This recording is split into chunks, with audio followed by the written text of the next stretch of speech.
Good morning, students. I'm Rajni Gehlot, PGT English from Bhaurav Devras Saraswati Vidya Mandir. Today, I am going to tell you the story of the address from class 11, and the name of the book is The Snapshot. Address is a very interesting story, and this was written at the time of the war between Second World War. Okay, so the address. So this is very attractive title. Address, what does it mean? Address, what is the name of the story? Address, why is it given the name of the address to the story? So this she is the writer of this story, Marga Minko. Marga Minko was born in 1981, and in 13th birth month was the date of her death. Okay, her pen name was Marga Minko, and her occupation was journalist. She was a journalist and writer also, and her language was Dutch. So I want to give some idea about the chapter. It's a story of a girl whose mother, the name of the mother is Mrs. S, gave their belongings to a lady called Mrs. Darling.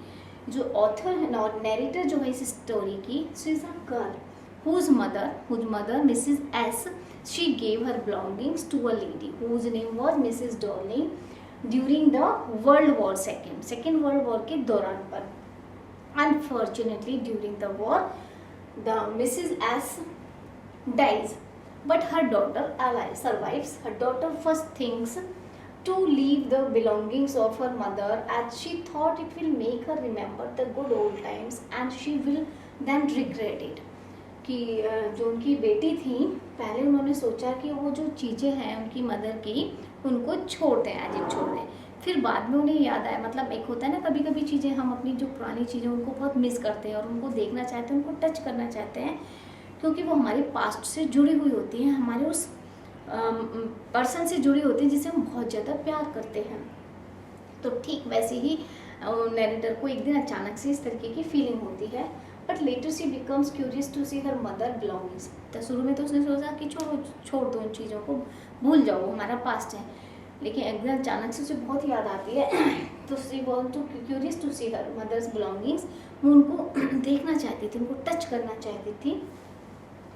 But when she went to that address, which was given by her mother before the war, Mrs. Darling acts like, जब वो when she reached there on that address, उस address पर जब वो पहुंचती हैं, जो narrator है यानी daughter of Mrs S, when she reached there, then Mrs. Darling refused to recognize her. वो उसको पहचानने से मना कर देती है. She behaved very odd with that girl and avoid the Mrs. S daughter, and the girl tries to get her belongings back, but she finds them. The object evokes memories of her old life. She decides to leave them all behind unresolved.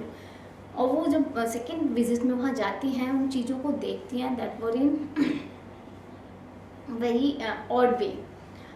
Means जो चीज़ें थी उनके घर की, वो they have lost their values, क्योंकि उनको इस तरीके से डिटेस्ट वे में रखा गया था कि वो अपनी वैल्यू ही खो चुकी थी. Second thing, the narrator had no place to keep them properly in their places. Narrator के पास भी इतनी जगह नहीं थी कि वो उनको उनकी जगह दे सकें जहाँ पर जिस चीज़ का यूज होता है. तो that's why she want to forget those things and the address also. She want to move in her life. This story is going in two phases, pre-war and post-war. Pre-war युद्ध से पहले, post war युद्ध के बाद. दोनों में story साथ साथ चल रही है. बीच बीच में ही जो है फ्लैशबैक में, जैसे आप मूवीज़ देखते हैं ना, फ्लैशबैक में चले जाते हैं, वैसे ही नैरेटर बीच बीच में प्री वॉर में चली जाती है. स्टोरी स्टार्ट होती है पोस्ट वॉर से. Okay, so this pictures is during the war के टाइम की पिक्चर्स है. हॉलैंड में ये युद्ध चल रहा था. Okay, so all her mother has died during that war, only the narrator is survived. So Mrs. S's daughter visit number 46 Marconi Street. The address, what is the address? The title of this chapter is the address, and that address is 46 Marconi Street, number 46 Marconi Street, which was given by the mother of the narrator, यानी by Mrs. S. So this was the address which was given her and before the war, during the war, युद्ध से पहले ये address दिया गया था and she did not forget that, वो नहीं भूली थी इस एड्रेस को. तो there is the description of first visit of the narrator, पहली बार जब वो उस एड्रेस पर पहुंचती है. The narrator was at number 46 Marco. ये स्टोरी जो यहाँ से शुरू होती है, यानी पोस्ट वॉर से, युद्ध के बाद से कहानी शुरू होती है कि नरेटर उस एड्रेस पर पहुंची हुई है. And she was the daughter of Mrs S. She press the bell. जैसी वो बेल बजाती है, a woman open the door and she looked at the newcomer searchingly. मतलब जिसे हम कभी देखा नहीं हो, जाना नहीं हो, तो उसे ऑब्वियसली सर्चिंगली देखेंगे, बहुत ही चौंक कर कि कौन है, कोई someone is stranger. So she was Mrs Dorling. तो and who was that woman? That woman was Mrs Dorling, who was looking searchingly to the narrator. The narrator introduced herself. She gave her introduction to Mrs. Darling. The woman's face showed absolutely no sign of recognition. But उनके चेहरे से बिल्कुल भी sign नहीं, ऐसा कोई प्रतीत नहीं हो रहा था कि उन्होंने उसको पहचान लिया हो. और उसमें ना तो नैरेटर की मिस्टेक्स थी और नहीं ही मिसेस डॉलिंग की, क्योंकि दोनों ने एक दूसरे को देखा ही नहीं था. फेस टू फेस दोनों ने नहीं देखा था, ना ही मतलब ये दोनों एक दूसरे को बहुत ज़्यादा मिली थी. सिर्फ one time she back to each other. Okay, बहुत दूर से दोनों एक दूसरे को मिली थी. So the women she kept staring at her in silence. जब उन्होंने अपना इंट्रोडक्शन दिया तो वो चुपचाप उनको देखती तो रही, मिसेस डॉलिंग जो है नैरेटर को, लेकिन उसे मतलब अंदर आने के लिए नहीं बोला. And the girl had once seen the women's years ago. क्योंकि इस लड़की नैरेटर ने भी उन्हें काफ़ी साल पहले सिर्फ एक बार देखा था, वो भी. And the girl she realized that perhaps she had rang the wrong bell. तो उस समय जब नैरेटर ने उसको फेस को देखा, मिसेस डॉलिंग को, कि वो उसको पहचान नहीं पा रही, तो उनको शक हुआ कि शायद उन्होंने रॉन्ग एड्रेस पर बेल रिंग कर दी है. But suddenly she looked at the cardigan of that women. अचानक से जब उनकी नज़र उस वीमेन ने जो कार्डिगन पहना हुआ था, कार्डिगन क्या होता है? स्वेटर जो होता है, फीमेल्स पहनते हैं, उसको कहते हैं कार्डिगन. वो जो पहना हुआ था उस पर उसकी नज़र जाती है. तो पहले उसको शक हुआ, but soon doubt was to rest wearing her mother's green knitted cardigan. She was at the right place because that वो cardigan was the narrator's mother knitted cardigan, यानी उनकी मम्मी के हाथ का बना हुआ ग्रीन कलर का वो कार्डिगन था, जिसके जो वुडन बटन थे वो वॉश के रेगुलर वॉश के कारण येलो हो चुके थे. तो she has recognized the cardigan of her mother and Mrs Dorling also notice it that that girl had notice that sweater that cardigan. उन्होंने भी नोटिस कर लिया कि उसने ये कार्डिगन मतलब पहचान लिया है. तो she try to hide herself behind the door. वो अपने आप को दरवाजे के पीछे छिपा लेते हैं. जैसे अब आपने किसी के कपड़े पहने हुए हैं और वो आपके सामने आ जाए अचानक से, तो आप क्या करेंगे? ऑब्वियसली आपको एम्बेरस फील होगा और आप शर्मा कर अपने आप को अंदर की तरफ छिपा लेंगे, जबकि आप उससे के कपड़े वो अपने घर आपके पास सिर्फ सेफ कर रख गया था कि मैं बाद में आकर ले जाऊँगा ये कपड़े. So you can see like this way, okay, how she was standing near the door. So now the women refused to recognize the girl. वो मना कर देती है, बट जब उन्होंने देख लिया कि हाँ नैरेटर ने पहचान लिया, the girl asked the women if she still knew her. Mrs. Darling replied that she did not. She stood there dumbfounded. The narrator then told her that she was. तो उसके बाद जब उन्होंने अपना इंट्रोडक्शन दिया कि वो मिसेज एस की डॉटर हैं, तो एकदम से मतलब उनके जो वर्ड्स थे, oh you are survive, I think no one is here. तो मिसेस डॉलिंग क्या कहते हैं? हैव यू कम बैक, मतलब तुम वापस आ गई. उन्हें ये उम्मीद थी कि सब लोग युद्ध में मारे जाएंगे, तो थोड़ा चौंकी. And it was clear that she was not please to see the girl again. तो ये तो क्लियर था उनके इस वाक्य से कि वो उस लड़की को देखकर खुश नहीं हुई, जबकि अगर कोई क्लोज रिलेटिव्स होता, कोई क्लोज फ्रेंड होगा वो आपका, और एक ऐसी क्रिटिकल सिचुएशन के बाद आपको अपने सामने नजर आएगा, तो ऑब्वियसली आपकी खुशी का ठिकाना नहीं रहेगा। बट तब जब आप ऑनेस्ट हैं उस रिलेशन को लेकर, आपकी इंटेंशन अच्छी है, आपकी इंटेंशन अच्छी है, तब आप खुश होंगे। बट यहाँ पर अब क्या है, अगर कोई आ गया जिसका सामान हमारे पास रखा हुआ है तो ऑब्वियसली वो वापस ले जाएगा।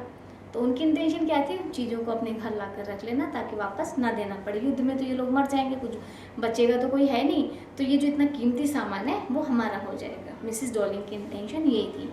तो she was not happy to see that girl. Okay, the women the girl replied that she was the only one who survived and came back. तो नरेटर ने कहा कि सिर्फ मैं ही अकेली हूँ जो बची हूँ और वापस आई हूँ। तो उस समय जो वो वीमेन है, she felt regret and that she could not do anything for her. और कहती है कि सॉरी, मैं तुम्हारे लिए कुछ नहीं कर सकती हूँ और at this time I have no convenience to meet you, to see you. Okay, तो अभी मेरे पास टाइम नहीं है, अभी मैं तुमसे नहीं मिल सकती, फिर कभी आना। नरेटर ने कहा बस थोड़ी सी देर के लिए, मैं स्पेशली आपसे मिलने के लिए ट्रेन से आई हूँ, कुछ देर के लिए आप मिल सकते हो। लेकिन उस लेडीज़ ने मतलब उससे मिलने से मना कर दिया। Now the narrator thought of her mother. अब ये जो स्टोरी थी ये थी पोस्ट वॉर की।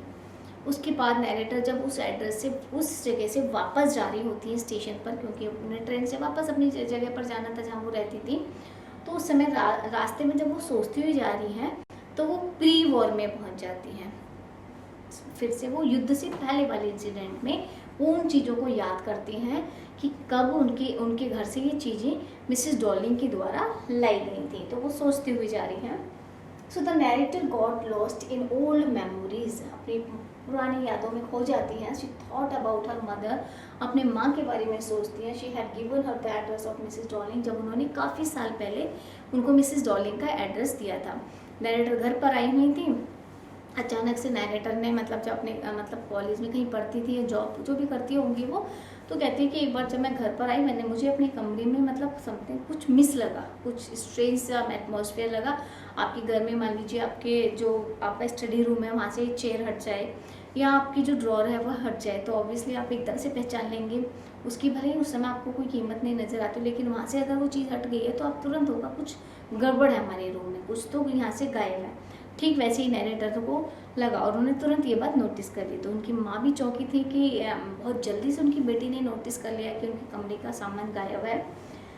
तब उन्होंने बताया था कि वो उनके घर का सामान कहाँ गया है। उन्होंने बताया कि एक मिसेस डॉलिंग है जो कि उनकी ओल्ड एक्वेंटेंस है, मतलब उससे पहले वो कभी नहीं आई थी, नहीं नैरेटर ने कभी देखा था, नहीं वो जानती थी, कोई क्लोज रिलेटिव्स भी नहीं थी और क्लोज फ्रेंड्स भी नहीं थी, मिसेस डॉलिंग, मिसेस एस की। तब उन्होंने बताया कि वो जब से आई हैं तो हर बार कुछ ना कुछ यहाँ से लेकर जाती हैं ताकि वो इस घर के सामान को अपने घर पर सेफ रख सके। अगर बाय द वे मतलब युद्ध छिड़ जाता है यहाँ पर ऑलेन में तो हमें सब कुछ छोड़कर भागना पड़ेगा, तो सारा सामान यहीं पर रह जाएगा। तो इसलिए वो मतलब ये रिस्क लेती हैं, इतनी हैवी सामान यहाँ से, मतलब एक बार में आई तो वो जितनी उनके पास क्रॉकरी थी, वो क्रॉकरी भी उनकी किसकी थी, सिल्वर की, चांदी की बनी हुई थी, वो सामान को ले गई। सेकेंड टाइम में आई जो भी उनके वास थे, फ्लावर पॉट्स वगैरह थे, उनको ले गई। थर्ड टाइम में आई सूटकेस में भर के मतलब और भी कीमती सामान जो थे, एंटिक पीस वगैरह, उन्हें लेकर चली जाती हैं। तो she had been in the first half of the war, Holland was war striking, क्योंकि उस समय जो था हॉलैंड जो था वॉर से पीड़ित था, युद्ध चल रहा था। So it had been in the first half war की बात है। And she remember how she came home for a few days, she notice that various things in the, ये भी जैसे मैंने बताया, suddenly Mrs Dorling started coming regularly to there, और उन्होंने ये भी बताया मिसेस एस ने कि उसके बाद से मिसेस डॉलिंग रेगुलर उनके घर आने लगी। कुछ रिलेटिव्स की आदत होती है ना कि अगर कुछ मिलने लगे तो वो फिर रेगुलर की, इस बार जाएंगे तो कुछ और मिलेगा, अगली बार जाएंगे तो कुछ और मिलेगा। Means she was a greedy lady. Okay, so this is the picture. With the help of these pictures I want to say Mrs. S, you should give all of your precious items to me. There is the conversation between Mrs. S and her daughter, उन दोनों के बीच में ये conversation हो रहा है कि Mrs. S you should give all of your precious, sorry Mrs. Darling and Mrs. S, as you might be asked to leave anytime and you shall lose everything. तो मिसेस डॉलिंग मिसेस एस से कहती हैं कि तुम अपने जो precious items हैं मुझे दो कि मुझे दे देने चाहिए, क्योंकि किसी भी समय युद्ध छिड़ सकता है। You have to leave all of this thing, आपको ये सारी चीज़ें छोड़नी पड़ सकती हैं, तो आपको तो ये सब चीज़ खो जाएंगी, आपके लिए तो यूजलेस हो जाएंगी। Mrs Darling, are you sure about this as you might get in trouble for helping a Jewish family. तो मिसेज एस कहते हैं कि आर यू श्योर, मतलब क्या आप श्योर हो कि might get trouble for helping, क्या आप एक जूइस मीन्स ये जूइस है मिसेज एस जो है, क्या आप हमारी हेल्प करने के लिए मतलब परेशानी उठाने के लिए तैयार हैं। अब Mrs S she is a very kind hearted woman and she was very honest and true lady. बहुत ही ट्रू, उनके मन में मतलब किसी तरीके का छल कपट नहीं था। तो उन्हें क्या लगा, उन्होंने पॉजिटिव वे में लगा, उन्हें लगा कि देखो कितनी अच्छी लेडीज़ है कि हमारे इस परेशानी के समय में ये खुद परेशान होने के लिए थे। सामान ले जाना का मतलब है भारी भारी चीज़ों को कैरी करके ले जाना, तो उन्हें ले जाने में तो आपको बहुत ट्रबल होगा। तो उन्होंने कहा क्या आप ये परेशानी झेल लोगी हमारे लिए। मिसेस डॉर्लिंग तो तैयार थी क्योंकि उनकी इंटेंशन तो कुछ और ही थी। She was a greedy lady. Mrs S, it is completely fine by me, after all a friend in need is a friend in deed. कि भाई ज़रूरत के समय ही दोस्त जो हैं काम आते हैं, वही दोस्त हैं जो ज़रूरत के समय आपके काम आए, आपके बुरे समय में आपके काम आते हैं। I assist you store your belongings at my house at Marconi street. मैं मतलब आपका जो सामान है उसको अपने घर में स्टोर करके सेव करके रखूँगी, और एड्रेस है मार्कोनी स्ट्रीट, हाउस नंबर 46, अपना एड्रेस देती है। Thanks, Mrs. Darling, for helping me out. I could have not asked for a bigger favor. Mrs Darling को वो धन्यवाद देती हैं और कहती हैं कि मैं मतलब I could have not ask for a bigger, उससे ज़्यादा फेवर की मैं आपको नहीं कह सकती। इतनी बड़ी आप मेरी मदद करें, बहुत बहुत इसके लिए धन्यवाद। सो मिसेस डॉर्लिंग केम फ्रीक्वेंटली, फिर मिसेस डॉर्लिंग फ्रीक्वेंटली उनके घर आने लगी। Every time she visited, she took something with her, and I have already told you silverware. Then she took away the antique plates hung on the wall. Mrs. S told her daughter that Mrs. Darling wanted to save all her articles. वो उनकी सारे articles को save करना चाहती हैं Mrs Darling सिर्फ अपने घर। वो अपनी बेटी को कन्विंस करने की कोशिश कर रही थी, कहीं वो गलत ना ले जाए, मतलब कि हमारा सारा सामान अपने जानने वाले को ये दे रही हैं। बच्चों में फीलिंग आ जाती है ना कि अरे ये हमारा सामान उन्हें दे रहे हैं, तो उसको समझाने की कोशिश कर रही हैं कि नहीं वो सेव कर रही हैं। लेकिन वो भी जानती थी, बेटी भी उनको, और वो समझ गई कि वो कन्विंस नहीं कर पाएंगे अपनी बेटी के लिए, और उन्हें लगा रही ये तो इंसल्ट है मेरे रिलेटिव्स की उनके बारे में अगर ऐसा व्यूज़ मेरी बेटी रखती है। So Dorling would return all the article safely and the daughter wanted to know if there was a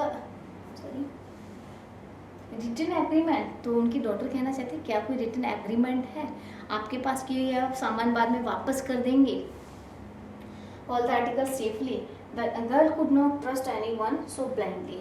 उस गर्ल, वो जो बेटी थी उनकी मिसेज एस की, वो इतनी ब्लाइंडली किसी पर ट्रस्ट नहीं कर सकती थी। Mrs S replied that it was not necessary.